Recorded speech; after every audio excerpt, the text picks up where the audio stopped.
Humans కి rabies వస్తే చనిపోయే ఛాన్స్ 99.99%. కానీ మనం ఈ రోజు ఆ 0.001% లోని ఒక అమ్మాయి గురించి తెలుసుకుందాం. 2004 విస్కాన్సిన్ లో 15 ఏళ్ల జియానా అనే అమ్మాయిని చర్చిలో ఒక బ్యాట్ బైట్ చేసింది. రక్తం కూడా రాకపోవడంతో తను పట్టించుకోలేదు అండ్ ఎవరికీ చెప్పలేదు. ఇది జరిగిన కొన్ని రోజులకే ఆ అమ్మాయికి జ్వరం, వీక్నెస్, మాట తడబడ్డం అండ్ వాటర్ ని చూస్తే భయం స్టార్ట్ అయింది. డాక్టర్స్ ఇవన్నీ చూసి రేబీస్ అని చెప్పి కన్ఫర్మ్ చేశారు. రేబీస్ అంటే బతికే ఛాన్స్ 0. అప్పుడే రాడ్నీ విల్ అనే డాక్టర్ ఒక ఎక్స్పెరిమెంటల్ ట్రీట్మెంట్ ని ఆ అమ్మాయి మీద ప్రయోగించాడు. దాన్నే మిల్వాకీ ప్రోటోకాల్ అని అంటారు. నార్మల్ గా రేబీస్ వచ్చిన పర్సన్ యొక్క బ్రెయిన్ ఓవర్ యాక్టివ్ అయ్యి ఇన్ఫ్లేమ్ అవ్వడం వల్ల నెమ్మదిగా కోమాలో వెళ్లి నిదానంగా చనిపోతారు.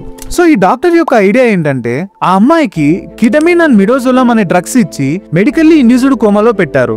ఇలా పెట్టడం వల్ల ఆ అమ్మాయి బ్రెయిన్ యాక్టివిటీ స్లో అయ్యి ఆ వైరస్ ని ఫైట్ చేయడానికి తన ఇమ్యూన్ సిస్టమ్ కి టైం దొరుకుతుంది. అండ్ యాంటీవైరల్ ట్రీట్మెంట్ కంటిన్యూ చేస్తే ఒక మిరాకిల్ జరిగింది.